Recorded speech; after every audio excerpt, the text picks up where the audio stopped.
अस्सलाम वालेकुम। महरान टेलीविजन पारां नए मौसीक़ी जे सफ़र बाबत शुरू थींदड़ प्रोग्राम जंहिंजो नालो आहे संगीत संसार। संगीत संसार प्रोग्राम जी इब्तिदा असीं पंहिंजे महान संगीतकार हज़रत शाह साईं जे हिन बैत सां कंदासीं। सवस सिरनि पाए जे तंद बराबरि तोरियां उटल ओॾाहीं थिए, जेॾां बीजल बुराए सखणो हॾ आहे सिर में सञण नाहे की। असांजे महरान टेलीविजन जे पारां शुरू थींदड़ हिन संगीत संसार प्रोग्राम में असीं ठाठनि ते गुफ़्तगू कंदासीं। उन्हनि ठाठनि सां वाबस्ता जेके रागड़ियूं आहिनि उन्हनि खे डिस्कस कंदासीं ऐं उन्हनि जे मुख़्तलिफ़ शेड्स ऐं रंगनि खे अव्हां जे आॾो पेश कंदासीं। दरअसल दौरे जदीद में असीं चाहियूं था त असां पंहिंजे हिन चैनल जे तवसुस सां उन नस्ल जेको बाज़ौक़ आहे मौसीक़ी ॿुधणु चाहे थो ऐं नओ नस्ल जेको मौसीक़ी शनास थियणु चाहे थो, मौसीक़ी सिखणु चाहे थो, मौसीक़ी रंगनि खां वाक़िफ़ियत चाहे थो, उन सभिनी जे लाइ हीअ आसानी असां पैदा कई आहे त संगीत संसार प्रोग्राम महरान टेलीविजन तां असां शुरू कयो आहे। अॼु जंहिं ठाठ खे असीं डिस्कस कंदासीं उनजो नालो आहे भैरवी।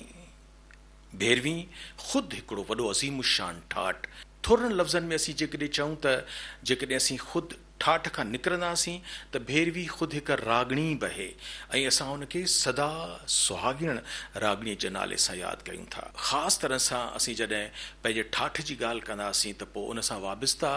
टे ॿियूं शयूं आहिनि जिन खे असीं अॼु पंहिंजे प्रोग्रामनि में पेश कंदासीं, जिन में असां सां गॾु ज़ाहिद उस्ताद राशिद हैदरी साहब गॾु आहिनि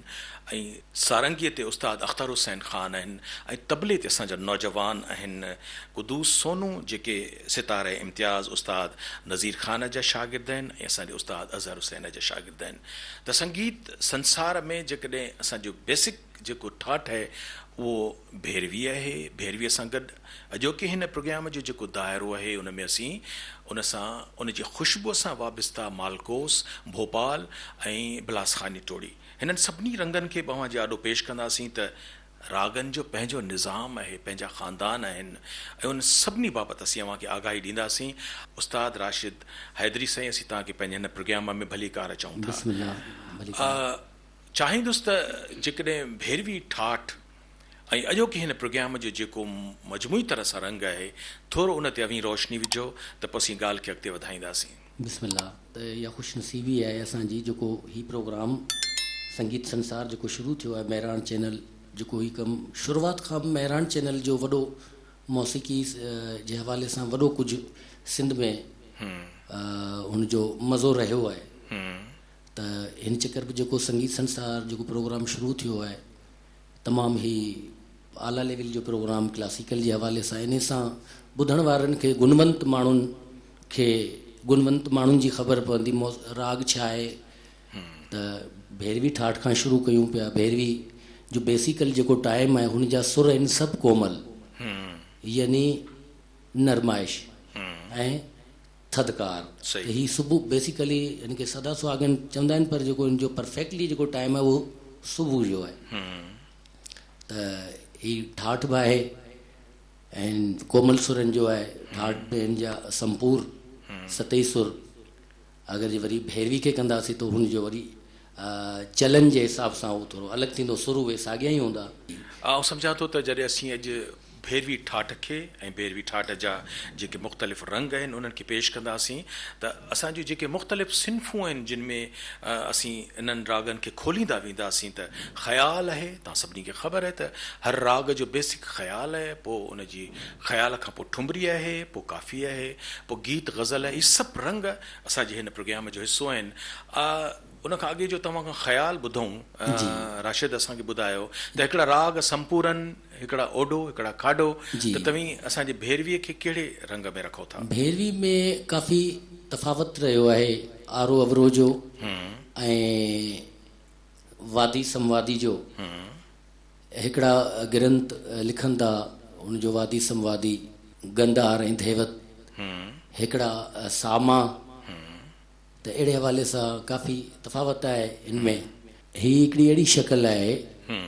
जेका हर मुल्क में सुर उहे साॻिया ई आहिनि पर विरहाया विया आहिनि सुर।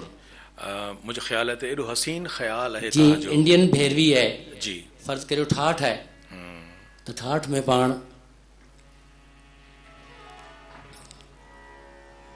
अरो अवरो ऐं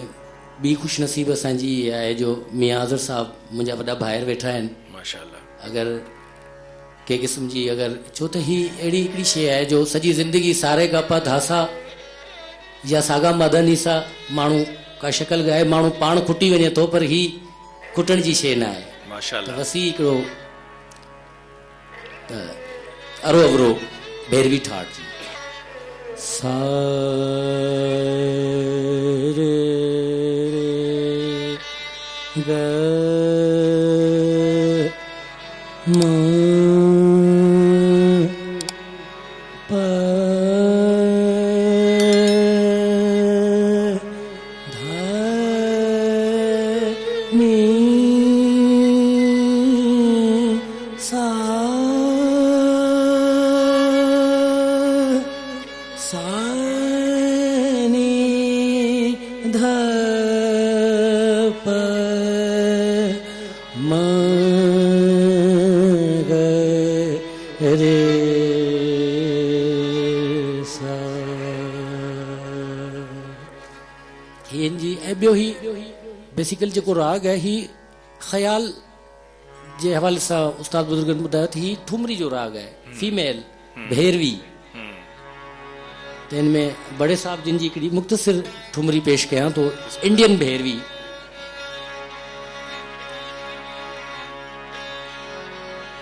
नि ध ग म ध प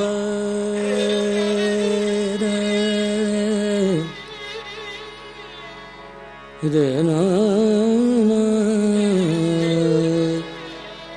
रे रे दे रे नि ध ग म ध रे ग म ध नि ध ग रे न रे रे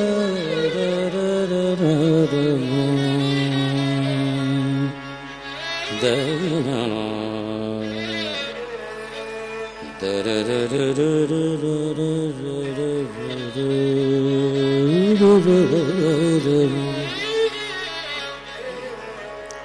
ठुमरी बाबा साहब जिन जी मुख्तसर खुल खुल जा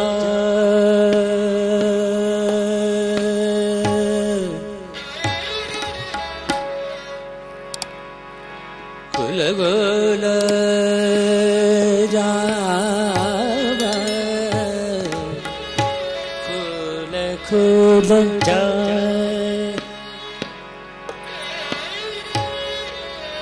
जा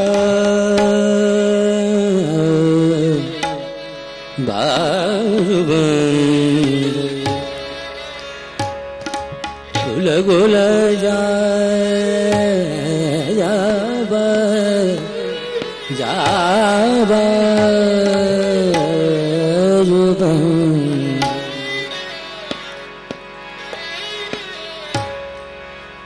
जादू की पुरिया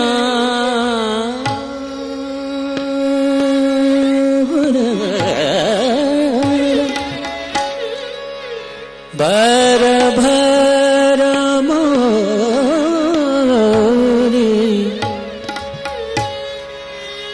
जादू की पुरिया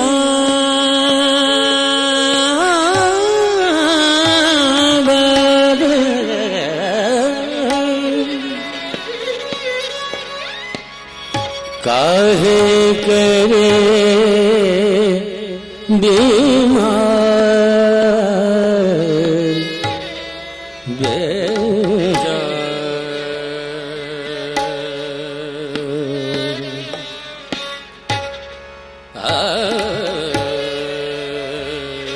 खोल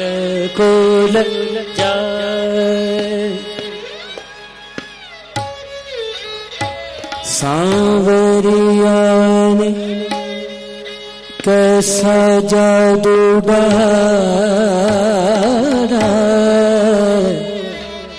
जादू डाला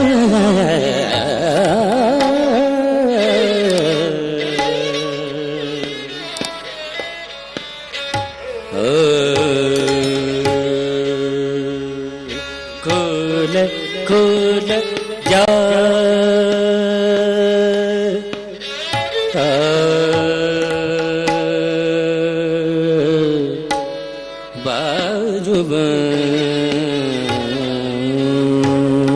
खोल खोल जा निदा गा मा दा निदा गा निदा मा मा पा दा निदा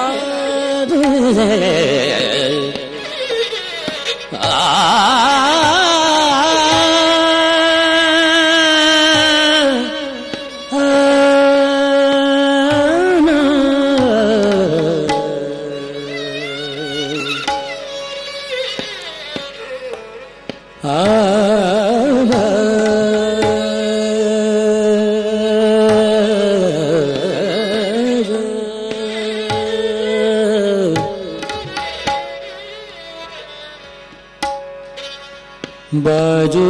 बंद खोल खोल जा निदा गा मा दा पा निदा गा मा दा पा मा रे रे गा दा मा रे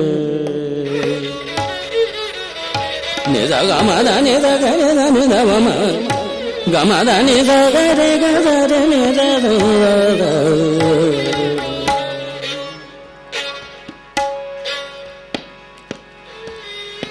खोल खोल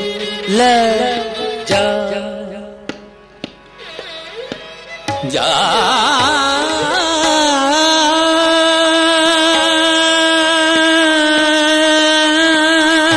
बाजू बंद खुला जा बाजू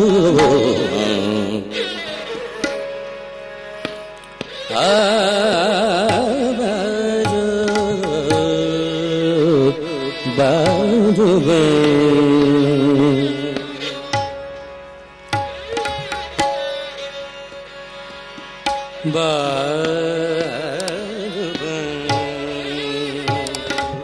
खोल खोल जा बाजू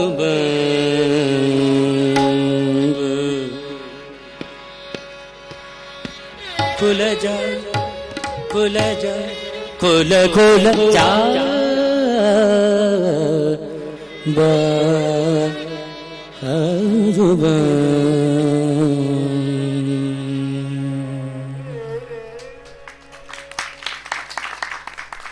सुभान अल्लाह असांजे उस्ताद राशिद हैदरीअ ही जेको ठुमरी अंग पेश कयो असांजे सदा बहार सदा सुहागण भैरवीअ जो भैरवी ठाठ वॾो जहान आहे सितारा जरकंदड़ आहिनि राशिद तव्हां असांखे जेका ठुमरी ॿुधाई ज़ाहिर आहे त ख़्याल जेको थिए थो त उन में ख़्याल आहे बलमपत आहे दुरुत आहे उन में ख़्याल हले थो पर जेकॾहिं असीं चऊं त ठुमरी जेका आहे बाजूबंद खुल खुल जाए त ठुमरी वरी उन में लफ़्ज़ थियनि था ऐं असांजी ख़ुशनसीबी आहे त पंहिंजे दौर जो इंतिहाई जेका असांजी जदीद मौसीक़ी आहे उन में मौसीक़ार जी बि हैसियत रखनि था ऐं पाकिस्तान टेलीविज़न रेडियो पाकिस्तान जे लाइ कई तर्ज़ुनि खे हुन मौज़ून बि कयो आहे मुख़्तलिफ़ रागड़ियुनि में पर अज़हर हुसैन साईं जेको असांजे हिते मौजूदु आहिनि तव्हांखां पुछणु चाहींदासीं त हीअ जेको भैरवी ठाठ आहे भैरवी जूं जेके मुख़्तलिफ़ शेड्स आहिनि उन जूं रागड़ियूं आहिनि उन्हनि सभिनी जे जहान ते असांजो हिकिड़ो माहिर मौसीक़ार अज़हर हुसैन छा थो चवे वॾी महिरबानी साईं संगीत संसार प्रोग्राम में दावत ॾियण जी सभ खां पहिरीं ॻाल्हि इहा आहे त जंहिं फ़नकार खे जंहिं आर्टिस्ट जो अॼु तव्हां जेको इंतिख़ाबु कयो आहे उहो न सिर्फ़ु ॻाइण जे हवाले सां तमामु सुरीलो आहे छो जो जेको सुर आहे उहा अल्लाह जी देन आहे ऐं अल्लाह जे तरफ़ां इहा राशिद खे अता थियल आहे इन में को शक कोन्हे ॿिए तरफ़ वरी संदसि जेका सिखिया रही आहे उहा बि तमामु कामिल उस्तादनि जे हेठां उन्हनि जे तहत रही आहे ज़ाहिर आहे त जंहिं स्कूल ऑफ थॉट मां आउं सिखियो आहियां उतां ई राशिद हैदरी साॻे स्कूल मां सिखियो आहे उतां जो क्वालिफाइड आहे सो जेके बि ॻाल्हियूं करे पियो या जेके कुझु ॻाल्हियूं ॻाए ॾेखारे पियो बाकमाल ॻाल्हियूं आहिनि बाकमाल परफॉर्मेंस आहे ऐं ॿिन्ही तरफ़नि खां इल्मी लिहाज़ खां बि त परफॉर्मेंस जे लिहाज़ खां बि। या त थी मुख़्तसर ॻाल्हि भैरवी जेका आहे उहो जेको भैरवी ठाठ आहे बज़ाते ख़ुदि उन में मौसीक़ीअ जे कंहिं बि आलम जो को बि इख़्तिलाफ़ कोन्हे पंहिंजो पाण में। छो जो भैरवी ठाठ बज़ाते ख़ुदि जेको ठाठ आहे उन जे अंदरां कई भैरवी जा क़िस्म आहिनि। मुल्तानी भैरवी आहे, सिंधी भैरवी आहे, इंडियन भैरवी आहे, जंगला भैरवी आहे। ऐं मुख़्तलिफ़ किताब के 18 क़िस्म लिखनि था, के 13 क़िस्म लिखनि था, के 16 क़िस्म लिखनि था। इन में ज़रूरु इख़्तिलाफ़ आहे त उन्हनि जे आरोह ऐं अवरोह में फ़र्क़ु आहिनि जेके रागड़ियूं आहिनि, पर जेको बज़ाते ख़ुदि जेको भैरवी ठाठ आहे उहो संपूर्ण आहे। इन जे संपूर्ण हुजण में को बि शक कोन्हे। सारे गामा पाधानी सा फ्लेट सानी धप मागारे सा बिल्कुलु सऊदी तरह सां इहे जीअं माना लहण वारी सूरत में। इन लिहाज़ सां ठाठ जी गायकी ऐं भैरवी राग जी या रागणीअ जी गायकी जो फ़र्क़ु थी वेंदो। जॾहिं आरोही अवरोही जॾहिं गाए बि त उन सां इन हिसाब सां जो फ़र्क़ु थी वेंदो हलियो। बज़ाते ख़ुदि जेको भैरवी ठाठ आहे उन जो टाइम मुक़ररु आहे, जीअं राशिद चयो उहो सुबुह जो टाइम आहे। बाक़ी उन मां जेके ब्रांचिस निकितियूं आहिनि, छो ॾिसो तव्हांखे ठाठ लफ़्ज़ जी थोरी वज़ाहत कयां त ठाठ लफ़्ज़ जी माना आहे समुंड। वाह। संस्कृत जी या टर्मिनोलॉजी आहे, मौसीक़ी जी जेका बि टर्मिनोलॉजीज़ आहिनि उहे संस्कृत जूं आहिनि। हाणे उन में तव्हां हिकिड़ो लफ़्ज़ ॿुधो हूंदो असांजी ॿोलीअ में हिकिड़ो लफ़्ज़ इस्तेमालु थींदो आहे उर्दू में, ठाठे मारता हुआ समंदर, ठाठे मारता। हाणे जेको इहो ठाठे जेको लफ़्ज़ आहे इहो ठाठ इन जो बुनियादी मादो जेको आहे उहो ठाठ आहे, यानी गजगोड़ कंदड़ ताक़तवर इंतिहाई पंहिंजो ज़ोरदार।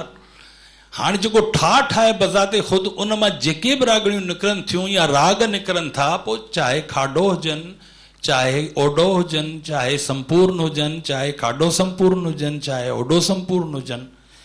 पर उहे सभु उन जूं ब्रांचिस आहिनि।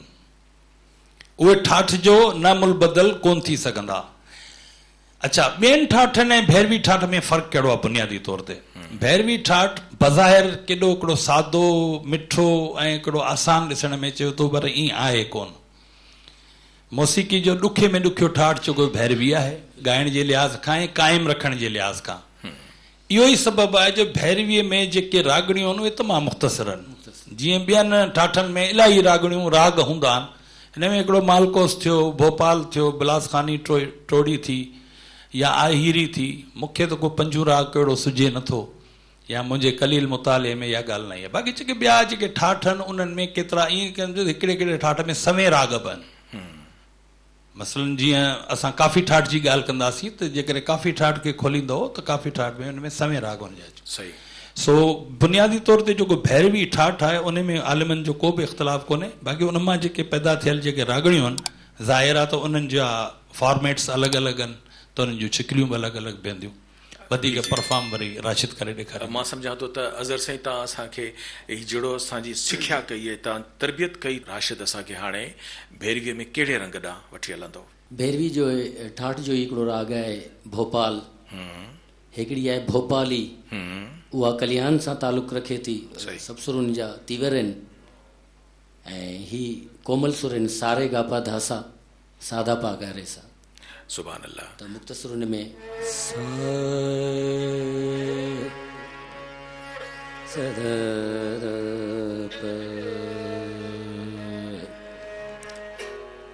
गपद सरे गपद परे गपरे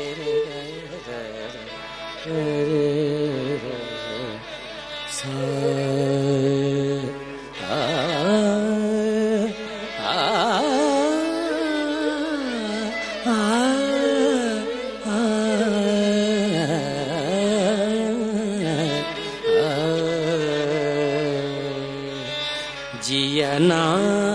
जलाओ अब सजन, जिया ना जलाओ अब सजन, जिया ना जलाओ अब सजन, आके न जा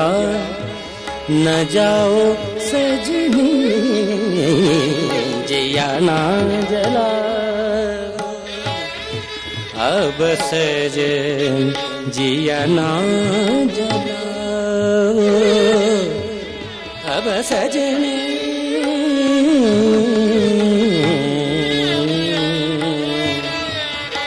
दादा रे गा पदा रे गा पदा रे गा रे दादा पदा रे गा दा पदा रे गा तब गे रे सा तब गे रे सा तब गे रे सा अब सजन जिया ना जला अब सजन आके न जाओ सजनी जिया ना जला सजनी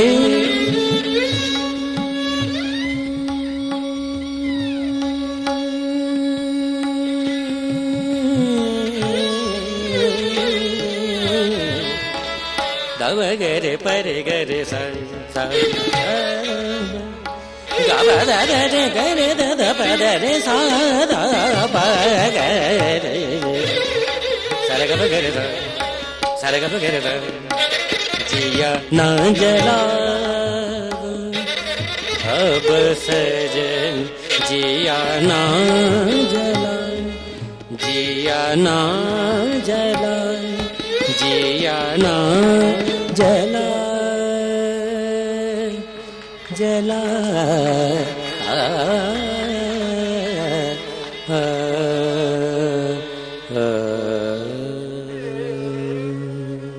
जिया ना जलाओ सजनी। हाणे आम तरह सां भैरवीअ जे बारे में चवंदा आहिनि त उहा सदा सुहागिण रागणी आहे ऐं आम तासुर इहो आहे त कंहिं बि महफ़िल में जेकॾहिं तव्हां भैरवी रागणी छेड़ी सदा सुहागिण उन जे मथां को बि फ़नकार अचे त न लॻंदो ऐं को ॿियो राग न लॻंदो, त इहो छा महज़ ख़्यालु आहे या ईअं दुरुस्त आहे ॻाल्हि? असल में छा आहे जो पहिरीं त जेको माण्हू कमु करे थो उन कमु जे करण जी ख़बर हुजे। भैरवी आहे त हाणे भैरवी जो चलन छा आहे, भैरवी खे कीअं ॻाइणो आहे, इहो उस्तादनि बुज़ुर्गनि जी सिखिया हुजे ऐं पोइ अगरि जे उन तौरु क़ाइदे तरीक़े सां ॻाईंदो त उहा शइ एग्ज़ैक्टली ज़रूरु पंहिंजो असरु ॾेखारींदी। असीं सम्झूं था त असांजी इहा जेका सिंध जी धरती आहे उहा बेशक सूफ़ी असांजे सूफ़ियुनि जी धरती आहे। सचल साईं जो रिसालो जेको पहिरियों रिसालो आहे शाह लतीफ़ खां पोइ, उन में असीं जॾहिं हिननि रागनि ऐं रागणियुनि जो ज़िक्र पढ़ूं था त कसरत सां असांखे सचल साईं पंहिंजूं काफ़ियूं भैरवी रागणीअ में लिखंदा पिया असांखे नज़र अचनि। त असीं चाहियूं था त जेकॾहिं भैरवीअ जो रंग कंहिं काफ़ीअ ॾांहुं अचूं ऐं त काफ़ीअ में इहो रंग कीअं पेश कबो? काफ़ी सरकार साईं सचल साईं जिन जी सिराइकी ठुमरी स्टाइल हिकिड़ी काफ़ी आहे माशाअल्लाह। सांवरे सांवरे सांवरे सांवरे जाओ सांवरे सुभान अल्लाह।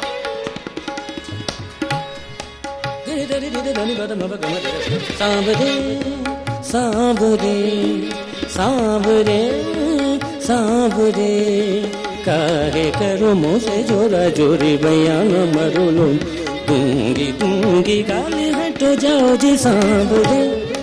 सांवरे जाओ सांवरे सांवरे काहे करो मुझसे जोरा जोरी बयान मरुलो दूंगी दूंगी गाली हटो जाओ जी सांवरे सांवरे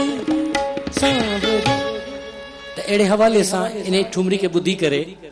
सचल सरमस्त जा बोल अची विया साम्हूं। माशाअल्लाह। सांवरा बावरा मैडा माही, त हिन खे काफ़ी ऐं ठुमरी जो ॿिन्हिनि जो मिश्र मेल करे ॾिसो हुनजी कीअं थी आहे। सांवरा उहा सांवरे सांवरे हीअ सांवरा बावरा सांवरा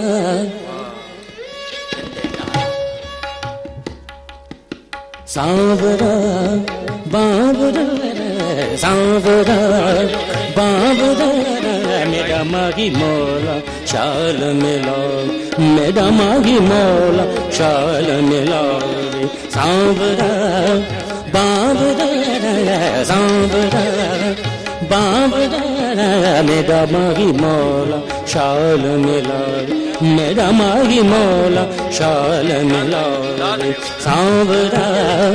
बावरा अब के बिछड़े कब सो मिलेंगे नदी किनारे जावे अब के बिछड़े कब सो मिलेंगे अब के भी अब के भी अब के भी अब के भी अब के भी अब के भी अब के भी अब के भी अब के भी अब के बिछड़े धनी धनी धनी पद मब गम धनी धनी धनी धनी धनी धनी पद मब गम धनी अब के बिछ अब के बिछड़े कब सो मिलेंगे नदी किनारे जावे मेरा माही मौला शाल मिलावे मेरा माही मौला शाल मिलावे सांवरा बाबरा सांवरा बाबरा सांवरा सांवरा सांवरा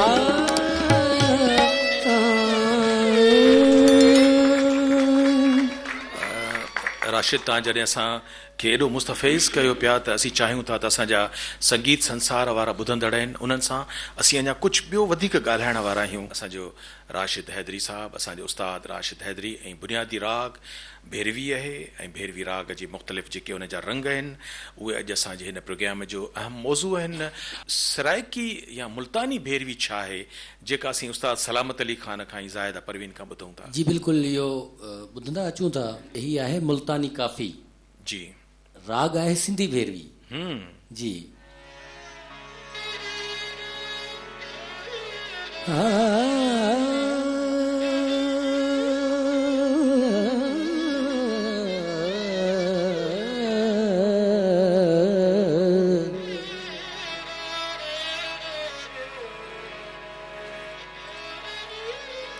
हर वेले तांगा यार दिया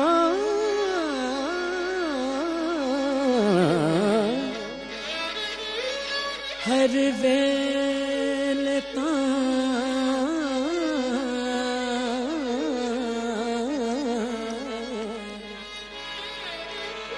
हर वेले तांगा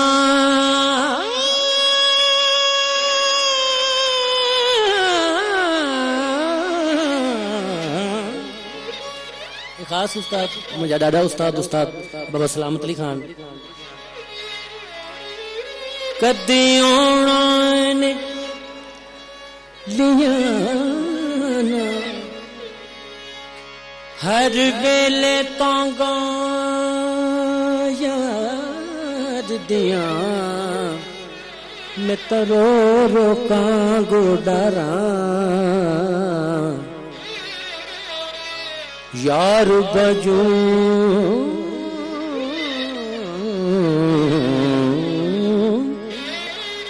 यार बजू मेरा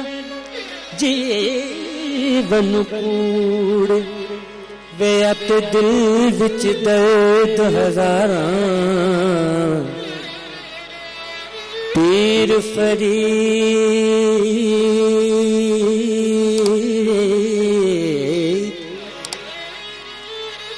पीर फरीद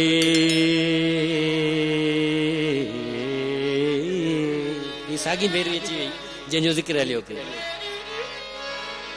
पीर फरीद में इवें रोवा रोवा रो वे जिवें बिछड़ी कूंज कतारां वे कदी सांवल मोड़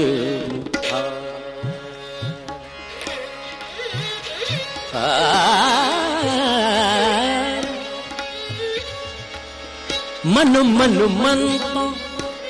पीर मनावा में मन मन मन मन मन मन मन मन मनता मन मन मनता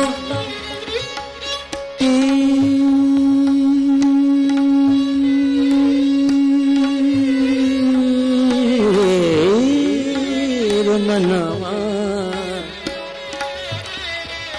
छड़ मुला कोलू तवीज लिखावा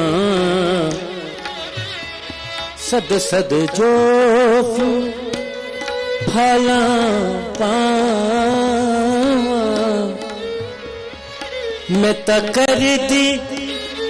जित मैं तो कर दी जत हजार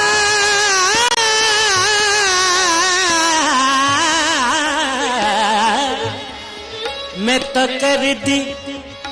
जत हजार देख दी सांवल मोड़ मुगाना रोडों में वाट निहारा रोडों में वाट निहारा कभी सांवल मोड़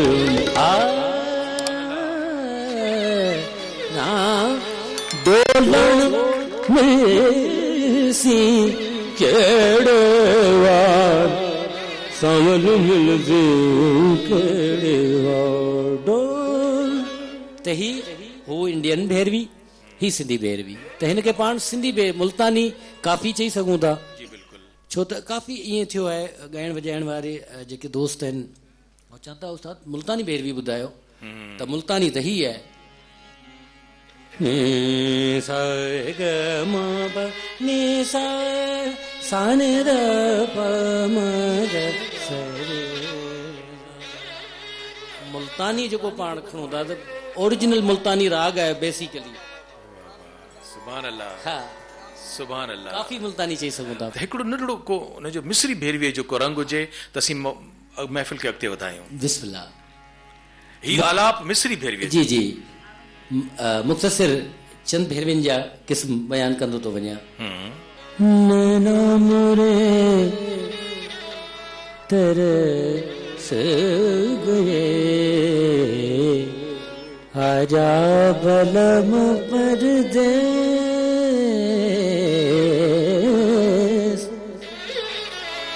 आजा बलम परदेस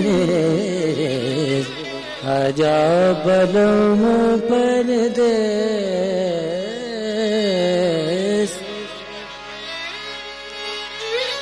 अरबी स्टाइल बेरी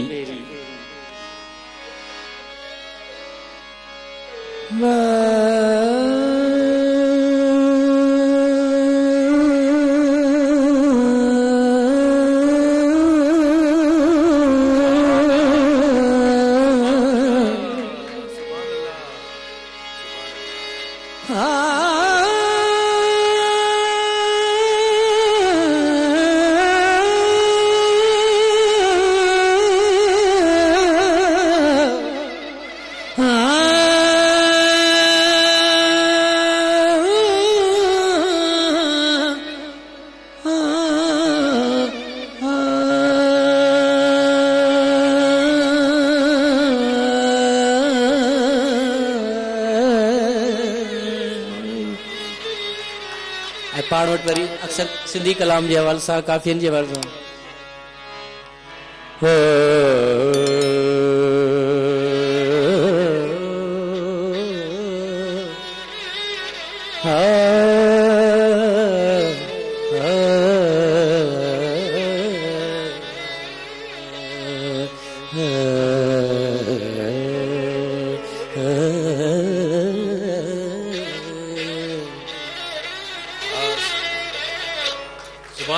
सुभान अल्लाह, सुभान अल्लाह।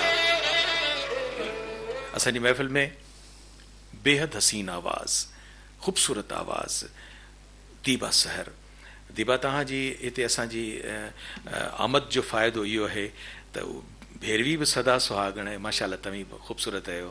त जहिड़ा तव्हीं पाण सुहिणा आहियो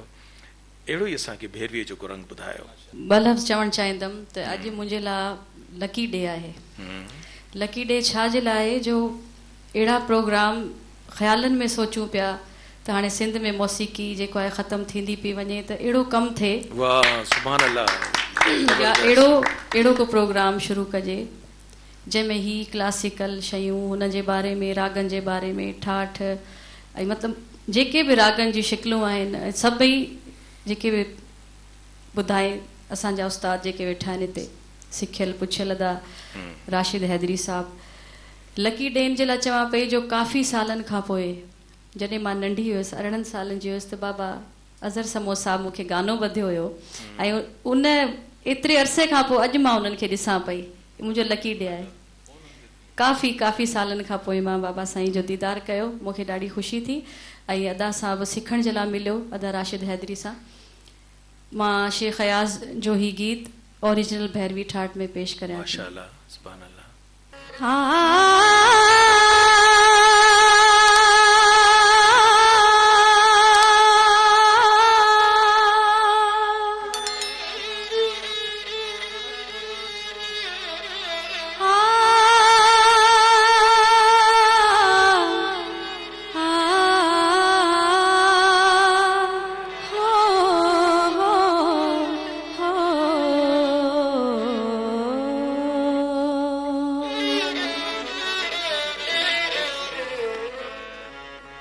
सखी पिया के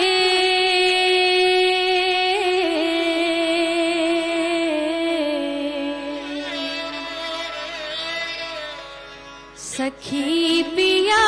के मिली तजे जा चांदनी तो सिवा न थींदी। सखी पिया के मिली तजे जा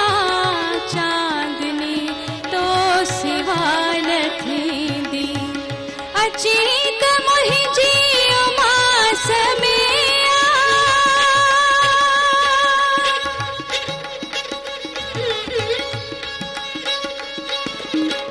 अचीत मुंहिंजी उमास में छो त ॿी रात कान थींदी। सखी पिया खे मिली त चए जा चांदनी तो सिवा न थींदी। चांदनी तो सिवा न थींदी।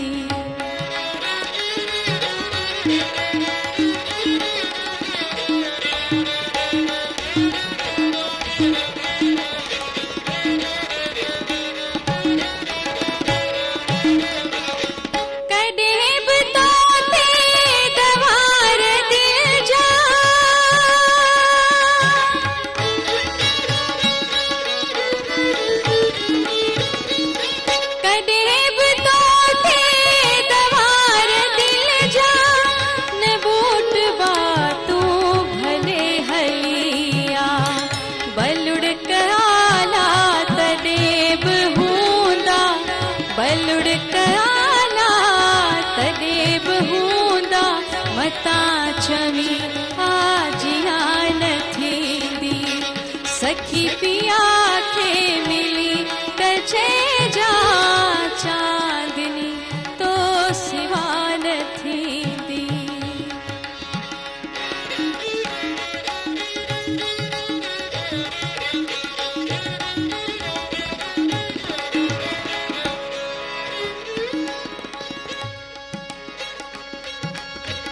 परार ते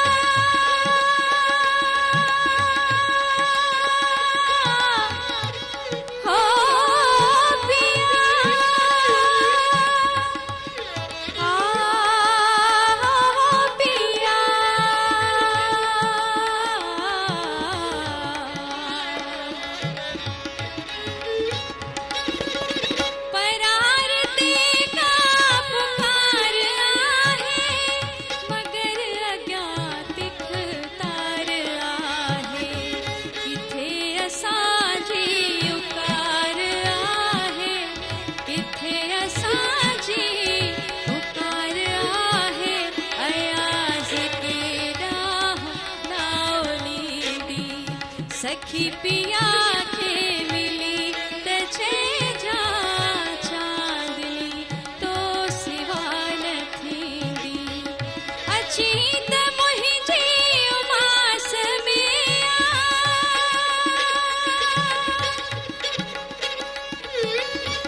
अची त मुंहिंजी उमास में छो त ॿी रात कान थींदी सखी पिया खे मिली त चइजा चांदनी तो सिवा न थींदी चांदनी तो सिवा न थींदी चांदनी तो सिवा न थींदी सुभान अल्लाह असांजी ख़ुशनसीबी आहे त हीउ जेको दौरु आहे जंहिंमें तमामु मौसीक़ी शनास आङुरियुनि ते ॻणण जेतिरा सिंध में मौजूदु आहिनि जिन में नुमाया तरीन अमुल माणिक असांजो अज़हर हुसैन साईं साम्हूं असां सां गॾु आहे। अज़हर असां थोरी देरि पहिरीं ॿुधो पिए त भैरवीअ में ख़्याल ऐं पोइ भैरवीअ जी ठुमरियूं असीं कसरत सां ॿुधूं था त ख़्याल ऐं ठुमरी जेका भैरवी हिसाब सां आहे तव्हां उन ते रोशनी विझो त ख़्याल केतिरो केतिरनि गवैयनि कीअं ॻायो आहे ऐं ठुमरीअ जा छो वधीक कसरत सां भैरवी ॻाइजे थी। दरअसल ही जेको तव्हां ख़्याल ऐं ठुमरी जी ॻाल्हि कई इहो सिन्फ़ी फ़र्क़ु आहे। जीअं शाइरी जूं मुख़्तलिफ़ सिन्फ़ूं हूंदियूं आहिनि ग़ज़ल वाई काफ़ी टेड़ू ऐं जीअं तराइल ॿियूं मुख़्तलिफ़ सिन्फ़ूं हूंदियूं आहिनि तीअं मौसीक़ी जूं मुख़्तलिफ़ सिन्फ़ूं आहिनि। जीअं ख़्याल आहे दुरुपद आहे ऐं ख़्याल जे अंदरि वरी उन जे अंदरि उन जी ज़ेली ॿ सिन्फ़ूं आहिनि जंहिंखे माना बिलम्पत जो ख़्याल वरी दुरुत जो ख़्याल वरी उन जो तराने जी हिकिड़ी सिन्फ़ आहे। इन हिसाब सां इहे जेके माना सिन्फ़ी लिहाज़ सां इहे जेके इंतिहाई आला दर्जे जूं जेके सिन्फ़ूं आहिनि जेके हिकिड़ो असांजे ज़हन में जेको ख़्यालु वेठल हूंदो आहे त असां चवंदा आहियूं अक्सर इहा माण्हू डेफिनेशन कंदा आहिनि त क्लासिकल मौसीक़ी जेका आहे जॾहिं पुछंदो न कंहिंखां बाबा क्लासिकल मौसीक़ी छा आहे उहो चवंदो क्लासिकल मौसीक़ी माना पको राग बाबा क्लासिकल मौसीक़ी पको राग आहे बाक़ी सभु कचा रागनि जा ईअं कोन्हे। क्लासिकल मौसीक़ी मीन्स क्लासीफाइड मौसीक़ी जेका दर्जाबंद मौसीक़ी हुजे उन में मुख़्तलिफ़ सिन्फ़ूं जेके आहिनि जेके जॾहिं उन्हनि सिन्फ़ुनि में माण्हू दाख़िल थींदो त आला दर्जे जी क्लासिकल मौसीक़ी में जीअं को ख़्याल गायक आहे त उनखे ख़्याल जी गायकी वारे खे असीं क्लासिकल सिंगर चवंदा आहियूं। जेकॾहिं को ठुमरी जो गायक आहे त उनखे बि हथोड़े जो लाइट सिन्फ़ आहे इहा ऐं इहा लाइट सिन्फ़। अच्छा ॿी तव्हांखे आउं ख़ासि तौर ते इहा ॻाल्हि ॿुधायां त हिकिड़ो असांखे वॾे में वॾो कंफ्यूजन इहो थींदो आहे त असीं लफ़्ज़नि जे सटाह खे ऐं उन्हनि जी जोड़जक खे जेको सो उन्हनि खे ज़हन में रखी चवंदा आहियूं त हीउ जेको आहे सो ठुमरी आहे हीउ ख़्याल आहे। ईअं कोन्हे। ख़्याल जी जेका बंदिश आहे उनजो पंहिंजो हिकिड़ो अंदाज़ आहे उन में अस्ताई संचाई ऐं अंतरो ऐं अभोग उन जा 4 हिसा आहिनि। जॾहिं इहे 4 ई शयूं कंप्लीट थींदियूं तॾहिं उहो ख़्याल जी जेका सिन्फ़ कंप्लीट थींदी। वरी जेका ठुमरी आहे उहा ग़ज़ल खां थोरे आला दर्जे जी सिन्फ़ आहे पर उन जे अंदरि सिर्फ़ु अस्ताई ऐं अंतरो आहे। उन में अभोग या संचाई जो तव्हांखे उन में कोन इहे इन्हनि जा फ़र्क़ आहिनि। सवेरे जेका ॻाल्हि थी जेकॾहिं ॻाल्हि तवील न थी वञे सवेरे जेका ॻाल्हि थी त भई मुल्तानी भैरवी जेका आहे हाणे इहा बि थोरी हिते सम्झण जी ॻाल्हि आहे त जीअं ॿोलियुनि जे अंदरि 100 किलोमीटर या मैल थींदा आहिनि त लहजा तब्दील थी वेंदा आहिनि त मौसीक़ी में बि ईअं आहे त 100 मैलनि ते जेको सो मौसीक़ी पंहिंजा लहजा तब्दील कंदी आहे। ईअं न आहे त पटियाला वारनि जी भैरवी अलॻि आहे शाम 84 वारनि जी अलॻि आहे कराने जी अलॻि आहे न भैरवी सभई सतन सुरनि जी कोमल ॻाइनि पिया पर हर को पंहिंजे पंहिंजे फॉर्मेट में पंहिंजे पंहिंजे लहजे में ॻाए थो। जॾहिं साॻी शइ सिंधी लफ़्ज़नि में असीं सिंधी शाइरीअ में असीं हुनखे भैरवीअ खे कंपोज़ कंदा आहियूं त पोइ चवंदा आहियूं त भई हीअ सिंधी भैरवी में आहे। पर जॾहिं वरी सराइकीअ में उहा शइ अची वेंदी आहे छो त सराइकी वरी सराइकी बेल्ट जी आहे मुल्तान खे वेझो आहे इन जे करे असीं हुनखे मुल्तानी चवंदा आहियूं हालांकि शइ साॻी आहे सिर्फ़ु लहजे जो फ़र्क़ु आहे। बिल्कुलु सही ॻाल्हि इहा आहे त असल में जेको मुल्तानी आहे उहो बज़ाते ख़ुदि हिकिड़ो अलॻि सां राग आहे ओॾो संपूर्ण राग आहे जेको टोड़ी ठाठ जो आहे सम्झो न। हुनजी जेका नोटिशन ॿुधाई राशिद ॿुधाई त उहो मुल्तानी राग हिकिड़ी अलॻि शइ आहे जंहिंजो भैरवी सां को तालुक ई कोन्हे यानी भैरवी जो किथे बि हुन सां मेल मिलाप आहे ई कोन्हे। सो जेके भैरविन जा क़िस्म आहिनि उन्हनि जे अंदरि जेके अच्छा केतिरा अहिड़ा गायक आहिनि ख़ुदि सलामत अली ख़ान हिकिड़ो भैरवी जे अंदरि तरानो ॻायो आहे ऐं उस्ताद हामिद हुसैन ख़ान जेको इंडिया में उनखे गुज़रे तक़रीबन 40 साल थी विया उन्हनि भैरवी जे अंदरि ख़्याल जी बंदिश कई आहे ऐं विलंपत जो ठेको उन में इस्तेमालु कयो आहे त हर राग पंहिंजे अंदरि हिकिड़ी कैपेबिलिटी रखे थो त उन में हर सिंफ़ खे इस्तेमालु करे सघिजे पर फ़र्क़ु सिर्फ़ु इहो आहे त कुझु राग अहिड़ा आहिनि जीअं भैरवी थी जीअं पीलो थियो जीअं पहाड़ी थी जीअं खमाच थियो जीअं देश थियो इहे राग आहिनि उन्हनि में ठुमरी अंग वधीक मज़ो थो करे इन जे करे हिननि सुरनि रागनि खे ठुमरियूं घणो ज़्यादा कंपोज़ इन करे कंदियूं आहिनि ऐं ॿिया जेके शुद्ध राग आहिनि जीअं दरबारी आहे अड़ाना आहे अहिड़े क़िस्म जा जेके राग आहिनि या मालकोस आहे ख़ुदि हाणे मालकोस में तव्हां ठुमरी न ॿुधी हूंदी छो जो मालकोस जेको आहे हिकिड़ो वॾी शान शौक़त वारो राग आहे 5 सुरनि जो राग पर वॾी शान शौक़त वारो राग आहे इन में तव्हां ठुमरी ॻाईंदो तव्हांखे मज़ो न ईंदो छो जो उहो वरी जेको सो हिकिड़ा जीअं असां चवंदा आहियूं न त रागणी ऐं राग इहो बिल्कुलु इहो ई फ़र्क़ु आहे त हुन में थोरो फेमिनिश स्टाइल हूंदो आहे इन जे करे उहो थोरो टची राग हूंदा आहिनि त उन में जेके लाइट शयूं वधीक मज़ो कंदियूं आहिनि छा त मेकअप जेको करिणो हूंदो आहे उहो सजंदो त औरत ते ई न मर्द वधि में वधि क्रीम हणंदो ॿियो छा कंदो सो इन जे करे जेॾी महिल इहे राग ॻाइबा आहिनि जेके जिन खे रागणियूं असां चऊं था उन्हनि में ठुमरियूं मज़ो हाणे इन हिसाब सां ॾिसो न हिकिड़ो मेल लफ़्ज़ आहे देश पर देश रागणी आहे राग न आहे मुख़्तलिफ़ किताबनि मुख़्तलिफ़ जेको सो संगीतुनि इन खे रागणी लिखियो आहे खमाच जेको आहे उहो बज़ात ख़ुदि ठाठ आहे पर उन जे अंदरि खमाच रागणी आहे खमाच रागणी आहे खमाच राग कोन्हे पहाड़ी जेका आहे उहा हिकिड़ी लोक धुन आहे कश्मीर जी पर उहा बि हिकिड़ी रागणी आहे पीलो जेको आहे हिकिड़ो मेल राग आहे पर ॿई जेके ते टचिस रखे थो ऐं मैस्क्यूलाइन बि फेमिनाइन बि त इन हिसाब सां हुन में ख़्याल पनि त हुन में ठुमरियूं पनि छो जो हुन जो कैनवस तमामु हिकिड़ो वॾो आहे वास्ट कैनवस आहे वॾी महिरबानी तव्हां असांखे दरअसल सम्झायो आहे त हर राग हिकिड़ो आसमान आहे हर राग हिकिड़ो सयारो आहे जेके पंहिंजा पंहिंजा सितारा आहिनि असां सां गॾु आबिद हुसैन सोलंकी साहिबु आहिनि मौसीक़ी शनाज़ प्रोड्यूसर आहिनि पाण कुझु वक़्तु अॻु रेडियो पाकिस्तान मिठीअ जा स्टेशन डायरेक्टर ऐं हिन वक़्तु रेडियो पाकिस्तान हैदराबाद ते पंहिंजी जेका आहे सा सरगर्मी जारी रखंदा पिया अचनि तव्हीं असांजो हीउ जेको अॼु भेरीअ जे मुतालिक़ प्रोग्राम ॾिसो पिया तव्हांखे कीअं पियो लॻे यकीन ॼाणो त हिकिड़ो अलॻि वाक़ई हिकिड़े संसार में आहियो जिथे मूंखे महसूसु थिए थो त सुरनि सां खेॾंदे मूंखे मज़ो ईंदो आहे बचपन खां वठी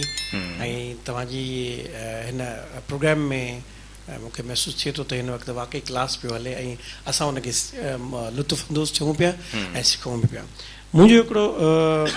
कंफ्यूजन आहे सवाल त न आहे तव्हां माशाल्लाह हिते बहितरीन हिकिड़ा मौसीक़ी शनास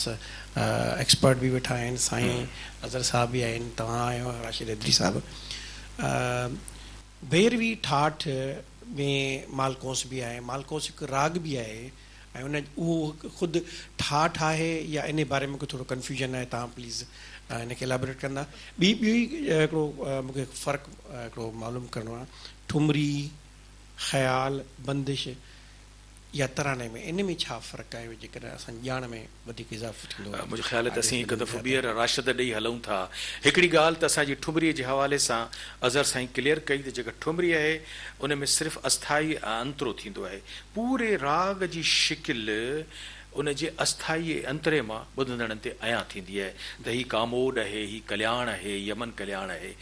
वधीक असां इन सिलसिले में राशिद ॾे हलंदासीं बिस्मिल्लाह आबिद सोलंकी साहब जिन तमामु प्यारी ॻाल्हि कई त तरानो ख़्याल ठुमरी ऐं उन खां पोइ टपो बथां इहे सिन्फ़ूं आहिनि त ठुमरी ऐं ख़्याल जो फ़र्क़ु त मुंहिंजे वॾे भाउ अज़हर साहिब जिन मियां अज़हर साहिब जिन तमामु बहितरीन उन्हनि ते प्रचार कयो त तराने जे हवाले सां दुर्त में तरानो उस्तादनि बुज़ुर्गनि जो ॻाए वञे थो हिकिड़ा गुणवंतनि जो चवणु आहे त हिननि जी माना जेको सो को अहिड़ो अर्थ न आहे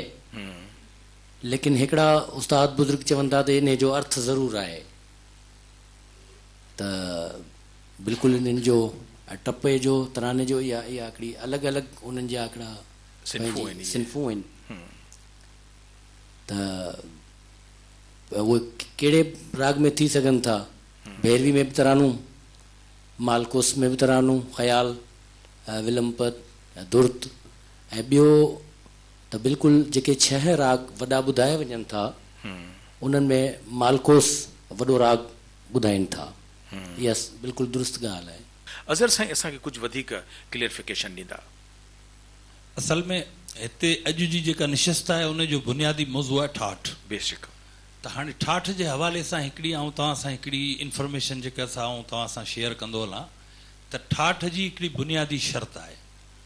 जेकॾहिं उहा कंहिं बि शिकिल में उहा शर्त पूरी न थी त पोइ भले उन ते नालो उहो हुजे पर उनखे ठाठ कोन चइबो। वाह वाह। छो उनजी बुनियादी शर्त आहे त उनजी आरोही ऐं अमरोही पूरनि 7 सुरनि सां वञे।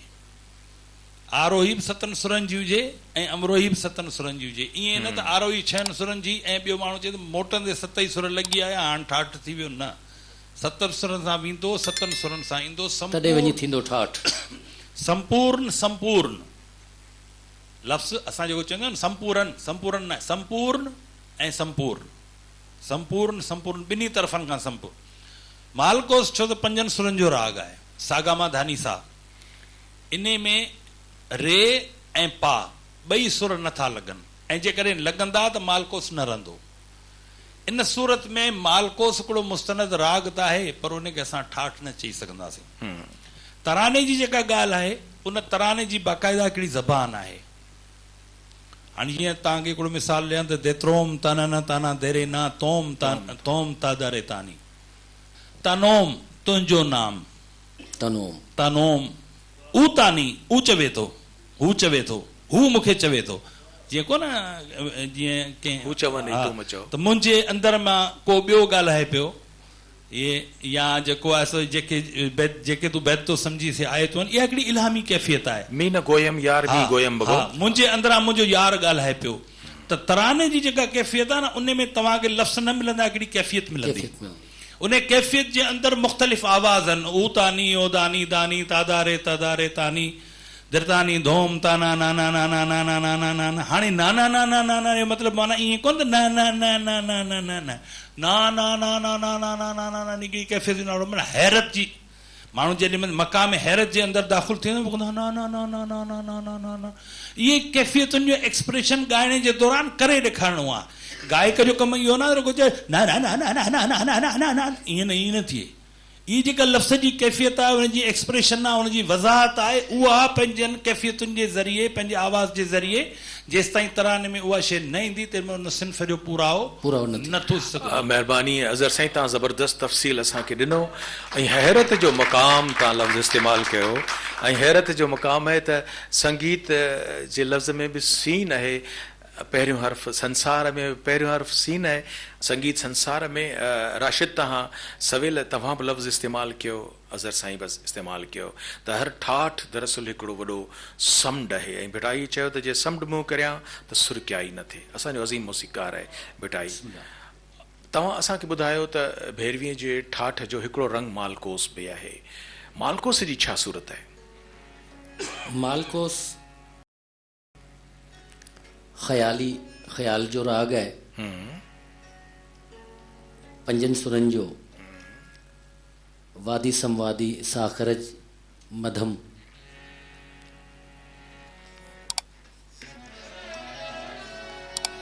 पेश नज़र आहे उनमें उस्तादनि जी ॻाल्हि हिकिड़ी प्यारी चीज़ आहे माशाअल्लाह।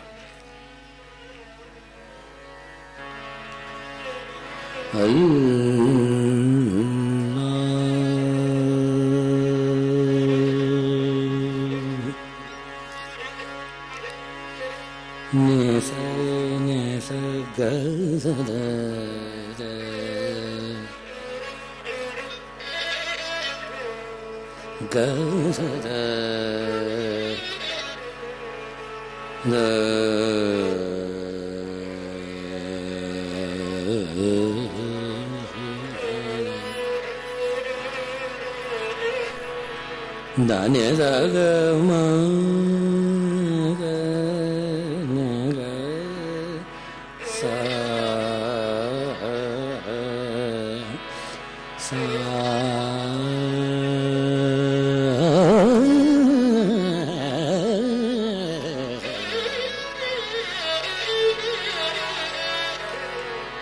दाने राग मगने गा सा सगमत मगजने ये सगमत नीद मग सा नीद मग प्यार नहीं है सुर से जिसको प्यार नहीं है सुर से दाने जागा मग सा प्यार नहीं है मदनी जागा मदनी साने दा मग सा प्यार नहीं मदनी सा ग मदनी सा ग दा मग सा प्यार नहीं है सागा मदनी दागा मगदनी दा मग सा ग सा प्यार नहीं है सुर से जिसको वो मूर्ख इंसान नहीं प्यार नहीं है सुर से जिसको प्यार नहीं है सुर से जिसको वो मूर्ख इंसान नहीं प्यार नहीं है मदनी सा गमग सा गमग सा सुर से दगम सा सुर से निदगम सा सुर से सागा मदनी निदमग सा निदमग सा सुर से गमत मग सा सुर से जिसको गमत सागा मदनी ग सा नि द मग सा नि द नि ग सा सा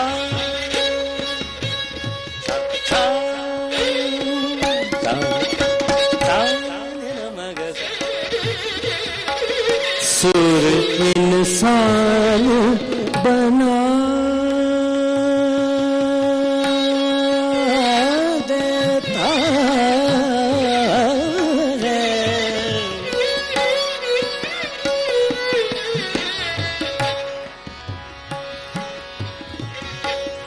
सुर इंसान बना देता है सुर रहमान मिला देता रे सुर इंसान साने द मग सा सुर इंसान बना लानी द मग सा ख्याल आए तो ख्याल में ख्याल जो मवाद दाने दागा मा दाने गमक गगनी दागा मा सा नि दा मा ग सा ग ब द दी सा सा ग ब द दी सा सा ग ब द दी सा सा ग ब द दी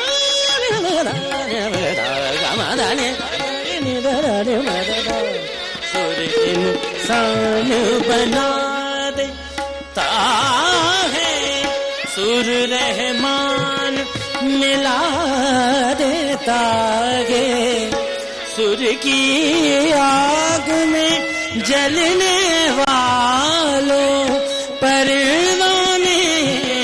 नादान नहीं प्यार नहीं है सुर से जिसको वो मूर्ख क्या बात सान नहीं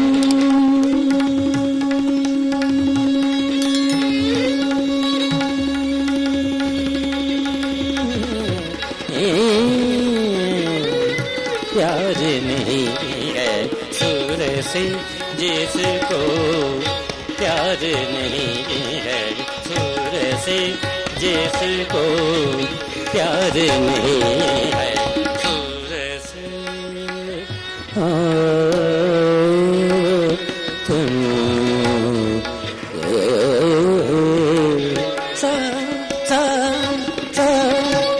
माशाल्लाह माशाल्लाह।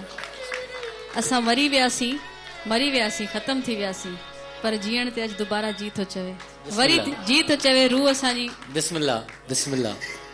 ख़ुशि थी वई आहे, राज़ी थी वई आहे रूह। माशाल्लाह, अल्लाह पाक तव्हांखे अञा वधीक तव्हांजे गले में आमीन बरकत ॾे। आमीन। संगीत संसार में जेका दीवा ख़ूबसूरत ॻाल्हि कई, उनखे मालकोस जे इन ई बंदिश जेका असांजे राशिद पेश कई, इन में ई कलाम में मौजूदु आहे त जग में अगरि संगीत न होता कोई किसी का मीत न होता, ये एहसान है सात सुरों का कि दुनिया वीरान नहीं। दुनिया में जेका रौनक है उहा संगीत सां आहे, मौसीक़ी सां। ऐं मौसीक़ी शनास असांजे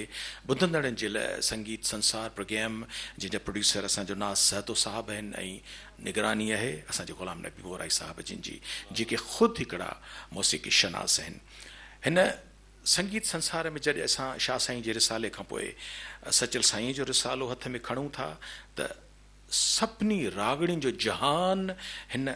सचल साईं जे रिसाले में मौजूदु आहे। रागड़ियूं कहिड़ियूं आहिनि? पहाड़ी अंदरि मौजूदु आहे, झूलड़ो अंदरि मौजूदु आहे, देसी अंदरि मौजूदु आहे। ऐं उन्हनि मौजूदगियुनि में असीं जेकॾहिं मालकोस जो ज़िक्र कंदासीं त पोइ मालकोस बि मौजूदु आहे। सिगड़ा ऐं सांवल ऐं सिघो अची वियो असां वटि, सांवरी असांजी ज़बरदस्त दीवा साहिर साहिबा। दीवा असीं तव्हां सां फरमाइश करियूं त पूरी थींदी?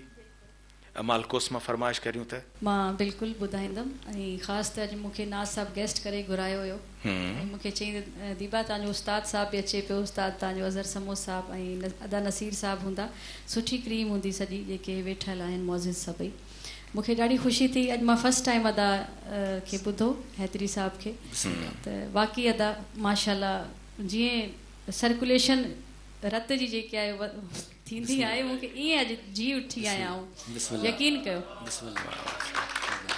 अलाह तव्हांखे सिहत ॾे, तव्हां ख़ुशि हुजो। ऐं असां कई प्रोग्रामनि में मोराई साहिब ऐं मूं गॾु परफॉर्म कयो आहे, पर जॾहिं शुरूआत में शुरू कंदा आहियूं त मां चवंदी आहियां त पहिरीं तव्हां शुरू कयो। त मोराई साहिब जो अलाप मूंखे हमेशह मां उनजी कॉपी कंदी आहियां, यकीन कयो। मोराई साहिब जो अलाप मूंखे एॾो पसंदि आहे। ऐं हिकिड़ी ॻाल्हि मां आख़िरी शेयर करियां त इन ॻाल्हि जी बि जस ॾियां थी नाज़ साहिब खे ऐं अवां सभिनी खे, जो तव्हां हिकिड़ी अकेडमी जेको आहे फ़न जे हवाले सां बाबा अज़हर समो हिते विहारियो आहे ऐं माशाल्लाह असांखे काफ़ी कुझु नॉलेज पियो मिले। माशाल्लाह, बाबा अज़हर जे लाइ बि ताड़ियूं थियनि। सिगड़ा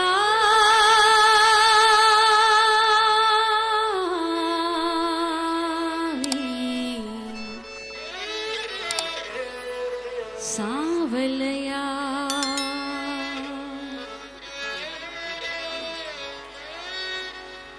रुवंदी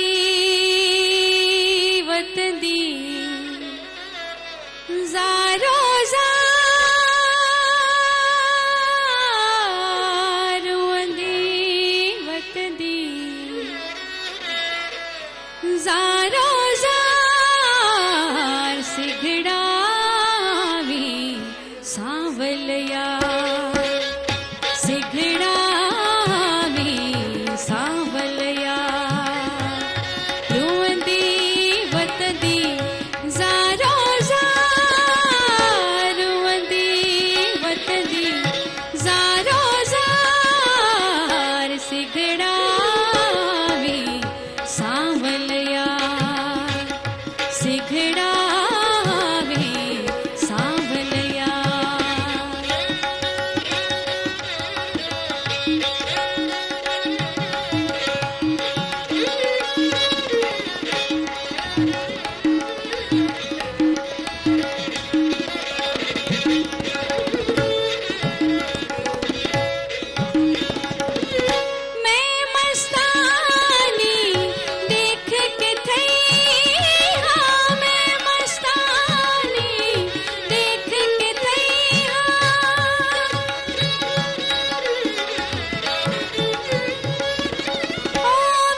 सचल जे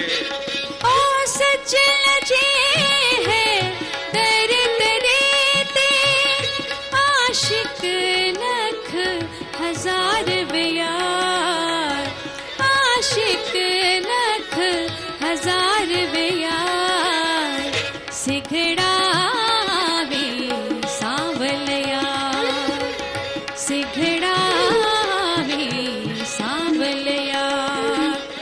रुअंदी वतंदी ज़ारो ज़ार रुअंदी वतंदी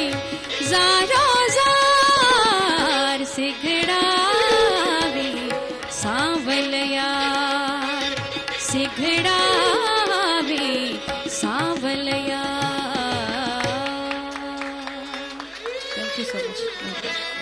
सचल जेहे दर ते ॾिए ते सचल जेहे दर ते ॾिए ते आशिक लख हज़ार असांखे ख़ुशी आहे त संगीत संसार जा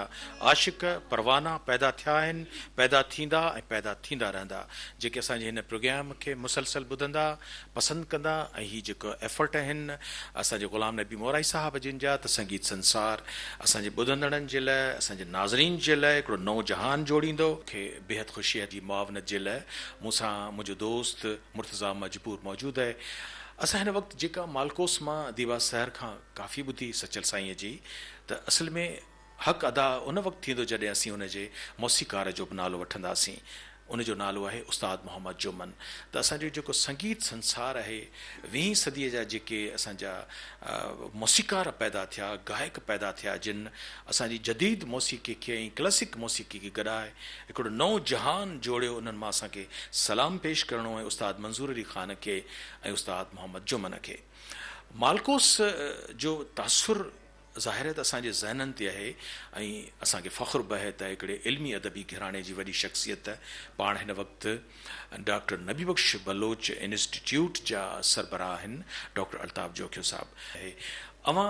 पंहिंजी शिरकत अवां जी ख़ुशबू अवां जो आवाज़ चाहियूं था त असांजे अॼोके हिन भेरीवी प्रोग्राम में कोमल सुरनि में का अहिड़ी गुफ़्तगू कयो जो असांजो रूह ठरी पवे। महिरबानी अदा रसीद मां ॿ लफ़्ज़ ज़रूरु ॻाल्हाईंदुसि ऐं साईं हैदरीअ खे जे लाइ सुवाल बि इहो सम्झो हिन में अर्ज़ु बि आहे ऐं साॻे वक़्तु दाह कूक बि हुन में हूंदी। जीअं त क्लासिकल मौसीक़ी ते मबनी संगीत शास्त्रीय आहे उनजो बुनियादु लोक रागनि ते आहे। बिल्कुलु मिसाल साईं सवेर असां ॿुधायो न त पहाड़ी जेकॾहिं आहे त कश्मीरी जेको राग थिए थो कश्मीर जो पंहिंजो लोक राग जेको थिए थो पहाड़ी त उन ते हुननि सुरनि जी हिकिड़ो सम्झो त हिकिड़ो तरतीब ॾिनी वई आहे त ईअं सभु ईअं ई थियो आहे। बिल्कुलु तोड़े जो हाणे असांजा सिंध जा जेके ख़ासि राग आहिनि हुन में शामिलु न थी सघिया आहिनि जीअं राणो आहे या कोहारी आहे जी। सो चवण जो मक़सदु मुंहिंजो इहो आहे त इहे जेके बि राग आहिनि जो बुनियादु लोक आहे त माण्हूअ खे वरी बि वापसि लोक ते वञिणो थो पए थो। बिल्कुलु असां जेकॾहिं पंहिंजा सिंध जा क्लासिकल रागी ॾिसूं था उस्ताद अलानो ख़ान नूनारी आहे तोड़े जो आशिक़ अली ख़ान जो शागिर्दु रहियो। बिल्कुलु साॻिए वक़्तु बीबे ख़ान सां गॾु ॻाईं खणी शागिर्दी बणिजे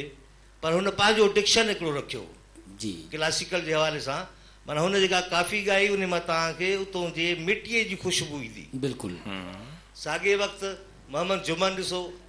तव्हां छा हुनखे क्लासिकल रागी न तस्लीम कंदो यकीन कंदो। बिल्कुलु उस्ताद ख़ैर मोहम्मद ख़ान आहे काफ़ी नाला आहिनि मिठू कच्छी आहे मिठू कच्छी त माना उहे क्लासिकल रागी सिंध जा इहे अहिड़ा रहिया आहिनि जेके रागनि खां बि चङी तरह बाब ख़बर रहिया आहिनि। ऐं साॻिए वक़्तु उन्हनि उहो अमली तौर ते ॻाए ॾेखारियो आहे। मुंहिंजो जेको नंढिड़ो सुवालु तव्हांजे ॻियूं या अर्ज़ु चऊं या कुझु बि आहे उहो इहो आहे त तव्हां जेको तव्हांजी जेका गायकी आहे जेके भेरी जा तव्हां लहजा ॾसिया आहिनि लहजा बि ईअं ई आहिनि। बिल्कुलु इहे जेके अंदाज़ आहिनि इहे लहजा आहिनि साईं सवेर जी ॻाल्हि कई न जी त जीअं ॿोलियुनि जा लहजा थियनि था इन जा बि लहजा आहिनि वरी घराणनि जा बि अलॻि अलॻि सां ईअं लहजा थियनि था। बिल्कुलु चलन आहिनि। बिल्कुलु भेरवी सदियुनि खां अॻे जीअं ॻाई वेंदी हुई जिन सुरनि सां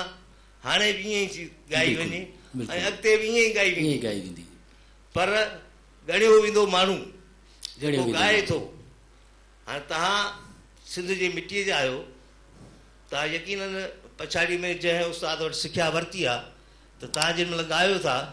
त तव्हां में उहो चस वधीक थो ज़ाहिर थिए बिनिस्बत पंहिंजी मिटीअ जी जी मां इन करे हिकिड़ो ॼण हिकिड़ी शिकायत बि इन में शामिलु कयां थो जी जी त असां चाहियूं था त तव्हां बि उन जॻह ते अचो जिते उस्ताद जुमन वारा आया बिस्मिल्लाह अलाने खान नूरानी जहिड़ा आया उस्ताद खैरमन खान जहिड़ा आया जी जी त हुननि पंहिंजी मिटीअ में रही करे जी ऐं पंहिंजी सॼी ॿोली पंहिंजो लहजो जी शयूं साॻियूं रहंदियूं बिस्मिल्लाह। रागणियूं साॻियूं रहंदियूं बिल्कुलु उन में कंहिं बि क़िस्म जी फेर न आहे बिस्मिल्लाह पर ख़ुशबू पंहिंजी मिटीअ जी पंहिंजी मिटी जी बिल्कुलु तो अहिड़े क़िस्म जो मां तव्हां जेकी अर्ज़ु बि रखियो त तव्हांजी गायकीअ में जी शायदि चवणु खपे या न खपे त तव्हांजी गायकीअ में ईअं थो महसूसु थिए ॼण हुसैन बख़्श गुलू साहिब पियो थो माशाअल्लाह यकीनन सुभान वॾो फनकार आहे जी पर हुन पंहिंजो हिकिड़ो डिक्शन ठाहियो जी। सिंध जे फनकारनि खे पंहिंजो डिक्शन ठाहिणो आहे जी त हुन जो ॾिसो उस्ताद मोहम्मद यूसुफ जी। उस्ताद मंसूर खान जो शागिर्द रहियो जी पर हुन रस्तो पंहिंजो ठाहियो आहे रस्तो पंहिंजो। हुन गायकी पंहिंजी ठाही बिल्कुलु हुनजो अंदाज़ लहजो पंहिंजो रखियो बिल्कुलु उस्ताद गुलज़ार अली खान ॾिसो ॿुधायो जी उस्ताद मंसूर खान जो शागिर्द हो जी पर हुन जा तव्हां गज़ल ॿुधो हुनजी गायकी ॾिसो जी उहा हुन पंहिंजा रस्ता ठाहिया आहिनि जी बिल्कुलु तव्हांजे लाइ बि इहो हिकिड़ो अर्ज़ु साम्हूं रखूं बिल्कुलु वॾी तमामु महिरबानी तमामु प्यारी एडवाइस ऐं तमामु शुक्रिया कयां थो पर मालिक जी इहा महिरबानी आहे जो हर गायक पंहिंजी महिनत पंहिंजे अंग चलन सां ज़ाहिर थियो आहे जीअं तव्हां ॿुधायो त सुर साॻियां राग साॻियूं ऐं हुन उन राग खे कीअं ॾिठो आहे हू पाण खे मुतारिफ़ कीअं थो कराए त इहा बचपन खां ई अलॻि कोशिशि लॻी पई आहे ऐं कोशिशि रहंदी इंशाअल्लाह ताला ज़रूरु न बिस्मिल्लाह। उहो ईअं आहे जो उन हवाले सां तव्हां ॿुधो न आहे तव्हां जंहिं हवाले सां ॿुधो आहे उहो क्लासिकल आहे काफ़ी जेको मुंहिंजो कंपोज़ आहे जेको बेसिकल सिंध में जेको आउं कयां पियो वरी इंशाअल्लाह ईअं कचहरियूं थींदियूं रहंदियूं वरी जेको नेक्स्ट टाइम जेको ईंदो उन में ज़रूरु इन शइ खे क्लियर कबो डॉक्टर अल्ताफ़ जोखे साहब जिन हिकिड़ो बुनियादी सवाल उथारियो त असांजी जेको क्लासिकल मौसीक़ी आहे उनखे पंहिंजे लोक मौसीक़ी सां गॾु कीअं इम्तिज़ाज ठाहिजे ऐं अवाम पसंदि मौसीक़ी खे साम्हूं आणिजे दरअसल ही संगीत संसार असांजो जेको प्रोग्राम महिरान टेलीविजन शुरू कयो आहे बुनियादी तरह सां उनजो कमु ई असांजे उन्हनि संगीत रस कन रस माण्हुनि खे ॼाण ॾियणु आहे डॉक्टर नबी बख्श खान बलोच सिंधी मौसीक़ी ते ज़बरदस्त किताब लिखियो असांखे ॿुधाए छॾियो छाकाणि त हीउ क्लास रूम आहे मौसीक़ी टिनि क़िस्मनि जी आहे हिकिड़ी क्लासिकल आहे हिकिड़ी रवायती आहे ऐं हिकिड़ी मौसीक़ी लोक मौसीक़ी आहे क्लासिकल मौसीक़ी असांजे अमीर खुसरो ऐं उन सां गॾोगॾु हज़रत सुल्तान शर्की उनखे रंग पेश करण में असांजो उस्ताद आशिक़ अली ख़ान उस्ताद उमेद अली ख़ान ऐं गॾोगॾु ऐं सम्झां थो त इंतिहाई अहम वॾो नालो उस्ताद बड़े ग़ुलाम अली ख़ान जो ऐं असीं जॾहिं सभु रंग असांखे राशिद तव्हां ॿुधाया पिए त अॼु भैरवीअ जा जेके मुख़्तलिफ़ रंग हुया जिन में तय थियो त पाण खे भोपाल जेको भैरवीअ जो हिकिड़ो रंग आहे उनखां पोइ असां मालकोस जेको भैरवीअ जो हिकिड़ो रंग आहे हिते हिकिड़ी ॼाण जी ॻाल्हि बि कंदा था हलूं त बरे सग़ीर जो वॾो मौसीक़ार पैदा थियो पहिरियों सभिनी खे ख़बर आहे जेके मौसीक़ी जा माहिर आहिनि त मौसीक़ार झंडे ख़ान जंहिं चतुरलेखा फिल्म ठही 50 जे ॾहाके में उन जा सभु गाना हुन भैरवी राग में मौज़ून किया ऐं मौज़ून करण वक़्तु उन जा मुख़्तलिफ़ रंग रखिया जेके भैरवीअ जा रंग आहिनि लिहाज़ा हिकिड़ी बरे सग़ीर में फिल्म अहिड़ी बि ठही आहे जंहिंजे सभिनी गीतनि खे हुननि भैरवीअ जे अंदाज़ में पेश कयो आहे तव्हां वटि हिकिड़ो रंग आहे असांजे इन हवाले सां ॼाण जो असांजे अज़हर साईं जिन जो असीं ॿुधंदासीं उन खां पोइ तव्हां ॾींदासीं बिस्मिल्लाह साईं डॉक्टर अल्ताफ़ साहब जेका पंहिंजो मिटीअ जी ॻाल्हि कई हींअर तव्हांजे साम्हूं जेको सो थोरी देरि पहिरीं दिबा सहर जेको सो सिगड़ा आमी सावल यार ॻायो हाणे असांजा उस्ताद असांखे चवंदा हुआ त उस्ताद जी जेका तारीफ़ आहे न उहा शागिर्द जे लाइ ज़हर आहे भले ज़हर हुजे पर आउं इन तारीफ़ करण ते मजबूर आहियां त दिबा सहर हिन वक़्तु असांजे सिंध जी रूना लैला आहे ऐं मूंखे चवणु ॾियो त श्रिया घोषाल जा कॾहिं कॾहिं ही सुर वेंदी आहे ऐं मूंखे ॾाढो हींअर हिकिड़ी ॿ जायूं जंहिंमें मूं खेसि चयो बि त तव्हांजो आवाज़ वोकल जेको आहे अॻे खां बि तमामु घणो ज़ोरदार थी वियो, पर हिकिड़ी शइ तव्हां नोट कई हूंदी त हिन माना सॼे पंहिंजे हिन आइटम जे अंदरि हुन पंहिंजो जेको हुन ओरिजिनल रंग आहे उनखे किथे बि कोन विञायो। उनखे असल शइ आहे इहा त जेका शइ जंहिं रंग में आहे उहा उन रंग जे अंदरि ई पेश थिए। हालांकि जेकॾहिं मोहम्मद जुमन चाहे हा त इन में तानू पलटा सरगम सभु कुझु इन में मिक्स करे उस्ताद माण्हू हो, या दीबा सहर चाहे हा त लता मंगेशकर जा सुर विच में हणे सा या श्रेया घोषाल जा अंदाज़ हणे सा, पर प्योरिटी जेका आहे न, जेका ख़ालिस जेका आइटम जी जेका हूंदी आहे, ईअं सम्झो त निज आइटम, उन खे बरक़रार रखणु असल कमाल आहे ॻाइण वारे जे लाइ बि ऐं फ़नून लतीफ़ा जे शोबे जे हर माण्हू जे लाइ बि। त उहो पंहिंजनि ख़्यालनि खे या पंहिंजनि सोचुनि खे पंहिंजे आवाज़ जे ज़रिए या पंहिंजे कलम जे ज़रिए अहिड़े नमूने पेश करे जो संदसि जेको अंदरि आहे उहो किथे मुतासिर न थिए। संगीत संसार असांजे पंहिंजे पूरे उरूज ते पहुचे पियो, ऐं छाकाणि त असां अॼोके हिन भैरवी ठाठ जे जिन टिनि रंगनि जे लाइ अॼोके हिन प्रोग्राम खे महदूद कयो, छो त राग समुंड आहे उहो वसी आहे। ऐं ज़िक्र कयोसीं असां भैरवी रागणीअ जो, जेका सदा सुहागणी जंहिंखे असां सॾियो, पोइ भोपाल, ऐं उनखां पोइ असां मालकोस जो हिकिड़ो रंग, ऐं आख़िर असीं जॾहिं हलंदासीं त असांजो उस्ताद राशिद हैदरी रागणी आहे या राग ख़ुदि पंहिंजी ज़ात में आहे, उहो बिलास ख़ानी आहे। प्रोग्राम जी पुॼाणीअ ॾांहुं वेंदे वेंदे आउं ज़रूरु अर्ज़ु कंदो हलंदुसि त असांजो हीउ प्रोग्राम उन राग जी ख़ूबसूरतीअ ते, उन जी कोमलता ते असीं पंहिंजे इंतिहा ते पुॼाणी ते पहुचाईंदासीं। राशिद, असीं आख़िरी जेको ठाठ जो इस्म असांजो अॼु सोचियल आहे प्रोग्राम में, उहो असांजो बिलास ख़ानी आहे, बिलास ख़ानी टोड़ी, जेको भैरवीअ जो हिकिड़ो अंदाज़ आहे। जी जी। पहिरीं त असांखे बिलास ख़ानी जो मतिलबु ॿुधायो त छा थियो? बिलास ख़ानी जेको राग आहे, बज़ाते ख़ुदि जेको राग ते नालो आहे, इहो मियां तानसेन जे फर्ज़ंद जो नालो इन राग ते रखियल आहे। त भैरवी ठाठ जो आहे, लेकिन हिन जो चलन जेको आहे सो सुरुवे साॻिया आहिनि। जीअं पाण चऊं त सरुवे साॻिया पखी मंझि सिबिया। त अहिड़े हवाले सां उस्तादनि जी हिकिड़ी वॾी नायाब जदोजहद रही आहे। त बिलास ख़ानी टोड़ी में हिकिड़ी ठुमरी पेश कयां थो। तव्हां बिलास ख़ानी असांखे ॿुधाईंदो, असां वटि दाद जे लाइ रुगो सभिनी जूं गॾियल ताड़ियूं आहिनि। महिरबानी। बिस्मिल्लाह।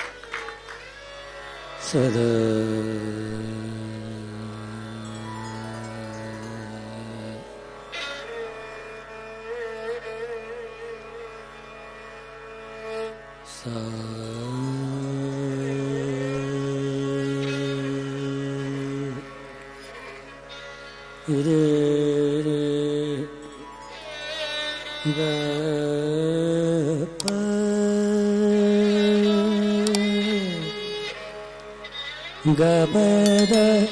नीधम रे गपद रे ग सदा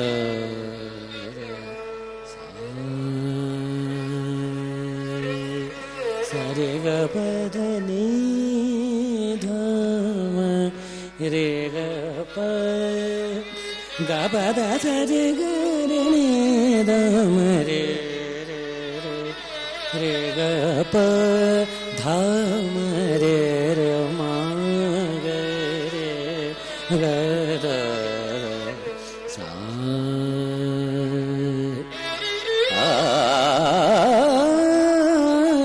झूठ न बोली सांची बतिया न बोले सांची बतिया झूठ न बोले सांची बतिया में तो चाब है चांद काली रतिया झूठ न बोले सांची बतिया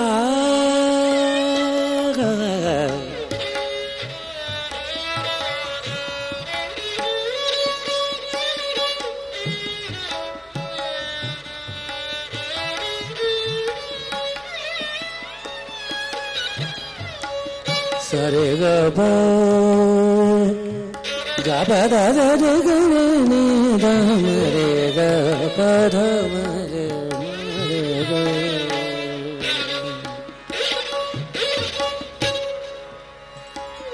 सांची बतिया झूठ न बोल सांची बतिया में तो चाब है चांद काली रतिया झूठ न बोल सांची बतिया जानू जानू झूठे माही की जानू जानू झूठे माही की किन सौतन संग तुम काटेरा अगुर पुटी बनाओ न बतिया झूठ न बोले सांची बतिया दादा रे गा पा दादा रे ग रे नी द म रे ग प ध म रे म रे ग झूठ न हो झूठ न हो झूठ न हो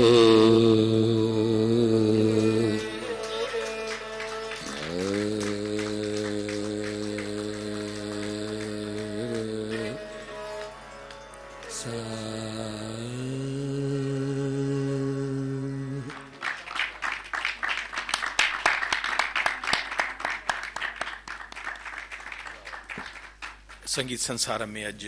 जो रंग हुयो बुनियादी तरह से वो असांजे भैरवी ठाठ जो हुयो असी मुख्तलिफ ठाठन ते ही सिलसिलेवार प्रोग्राम पंहिंजे रंग सां अवां जी ख़िदमत में पेश कंदा रहंदासीं। अॼु असांजा बुनियादी फ़नकार जिन भैरवी ठाठ जे मुख़्तलिफ़ जेके रंग तव्हांजे साम्हूं पेश कया जिन में नुमाया त